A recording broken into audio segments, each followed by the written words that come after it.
Bienvenidos a La Atalaya, un podcast original de Locos de Wall Street que busca acercar la geopolítica y los mercados financieros a todos los públicos. Episodio 4. Calibrando la nueva política exterior estadounidense. En este cuarto episodio pondremos el foco en la política exterior estadounidense y en particular en la de la administración entrante, capitaneada por Donald Trump. Sus últimos aspavientos han hecho levantar una ceja a más de un dirigente internacional. ¿Pero son creíbles sus pretensiones? ¿O va de farol? ¡Empezamos! Históricamente, pocas cuestiones han generado más consenso entre los dos grandes partidos hegemónicos en Washington que la política exterior. Estados Unidos, en su calidad de superpotencia, ejerce una fuerte influencia puertas hacia afuera y todavía hoy es a menudo árbitro y verdugo de cuanto acontece en el globo.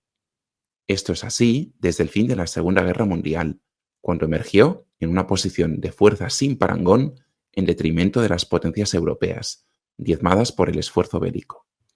A lo largo de las sucesivas décadas, ha marcado la hoja de ruta, diseñando la arquitectura de alianzas y contrapesos que hoy rige el orden occidental, desde Naciones Unidas, pasando por la OTAN o más recientemente el AUKUS o el Quad.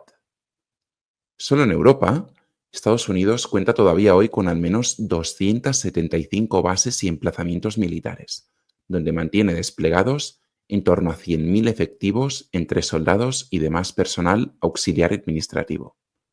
Alemania lidera el ranking con cerca de 40.000 efectivos, con la base aérea de Ramstein actuando de centro de operaciones. Esta cifra, lejos de disminuir y contrariamente a lo que pueda pensar la opinión pública, no ha hecho más que aumentar con el paso de los años, especialmente a raíz de la invasión de Ucrania planteada por Moscú, que forzó a Washington a mover ficha, apuntalando su despliegue con más recursos humanos y materiales para incrementar así la disuasión sobre el terreno. El regreso de Donald Trump a la Casa Blanca presenta no pocos interrogantes al status quo, al abogar por una agenda de corte aparentemente nacionalista y aislacionista, que rehúye de la participación en los asuntos internos de otros países y aboga por el fin de las guerras como principal carta de presentación. A diferencia de su primera etapa en Washington, esta vez contará a su favor con amplios poderes al tener al Congreso alineado con mayoría republicana, lo que hace pensar que podrá adoptar cambios de calado en la morfología de las relaciones internacionales a su conveniencia.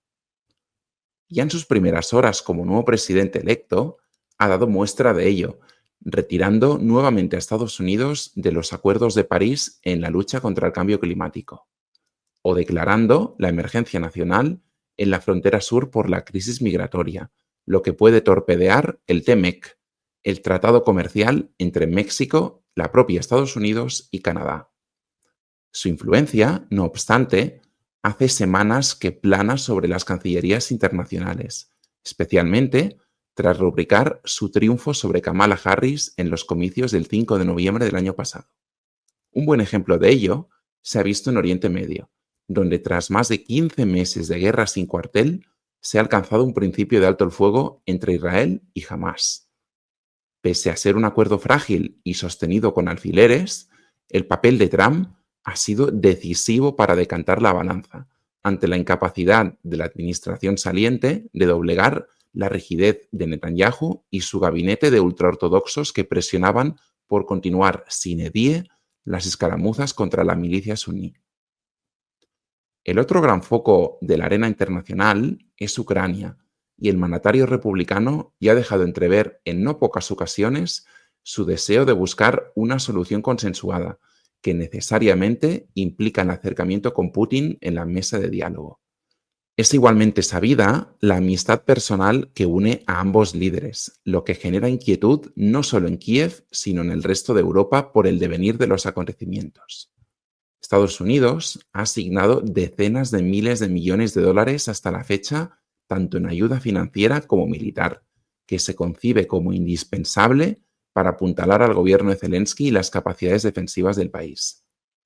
En los últimos días, la Oficina de Control de Agentes Extranjeros, dependiente del Departamento del Tesoro, había incrementado sustancialmente la presión sobre la principal línea de flotación económica del Kremlin, al sancionar a más de 150 petroleros que conforman parte de la llamada flota en la sombra, indispensable para el trasiego de crudo hacia mercados como China y la India.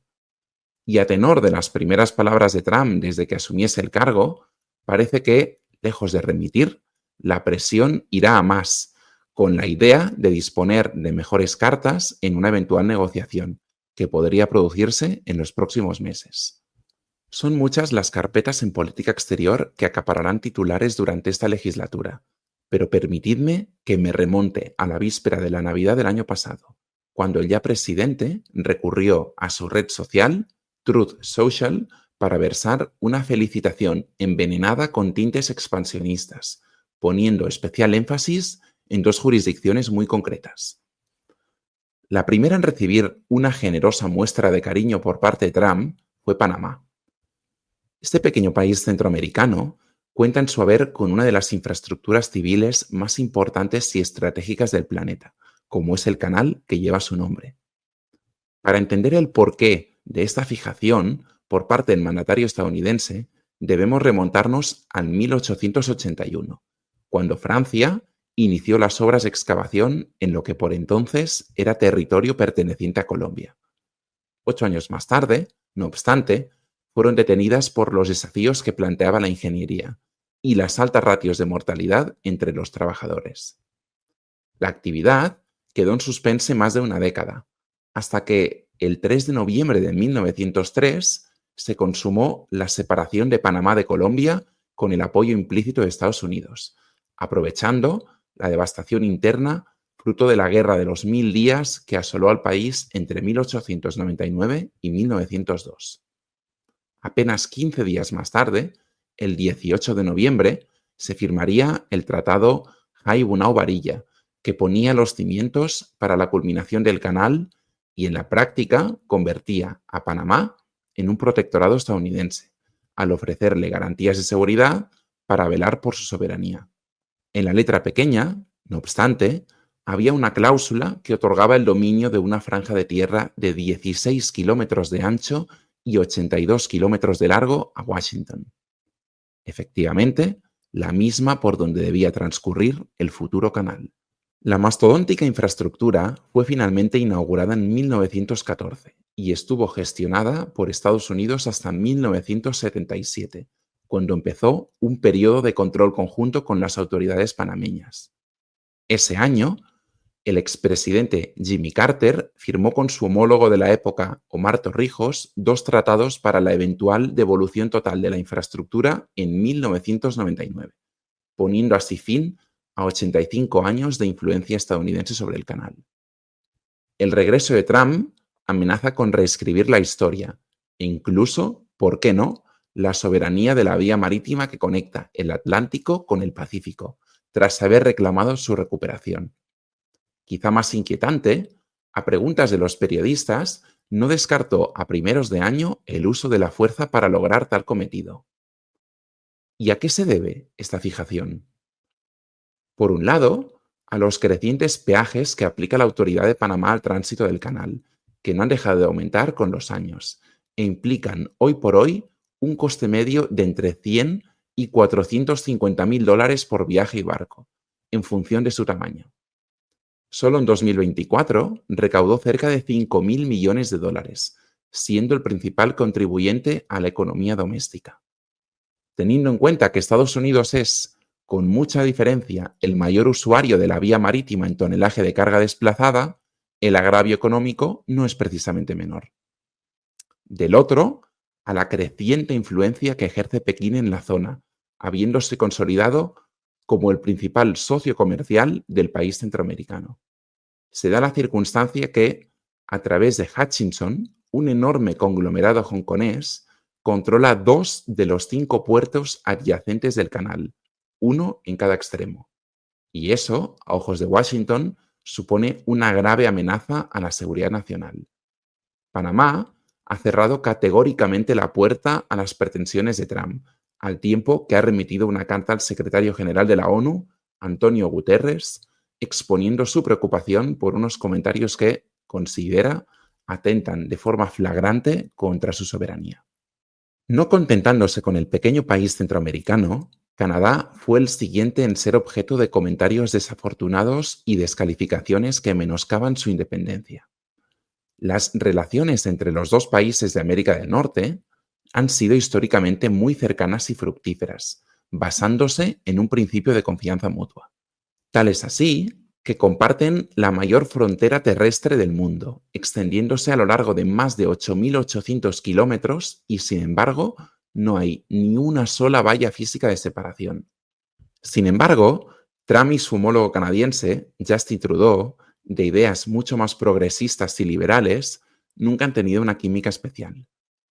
Esta dicotomía quedó ya patente durante el primer mandato del líder republicano, si bien por entonces las discrepancias no se evidenciaron tanto, más allá de renegociar el Tratado de Libre Comercio de América del Norte, también conocido como NAFTA, que había sido firmado en 1988. En esta ocasión, en cambio, el matrimonio de conveniencia nació ya roto, sin el menor interés en aparentar cordialidad, dada la amenaza latente en forma de aranceles que podía condicionar sus prolíficas relaciones comerciales. En una clara muestra de lo que estaba por venir, semanas antes de jurar el cargo, a finales de noviembre del año pasado, Trump recibió a Trudeau en su residencia de Florida, Mar-a-Lago, para intentar acercar posturas.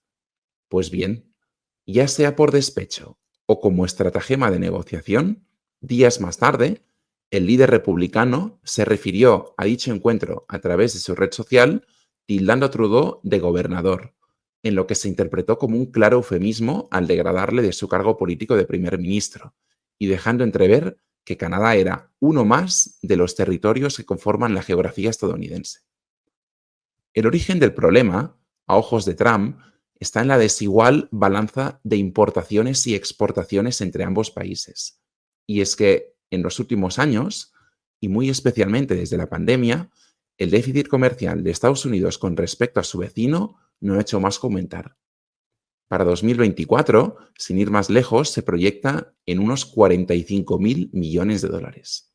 En una muestra de lo engrasadas y estratégicas que son las relaciones actuales, en los 3 primeros trimestres de 2024, cerca de 600.000 millones de dólares en bienes cruzaron la frontera en un sentido u otro, cifra que se acerca a los 700.000 millones de dólares si incluimos los servicios.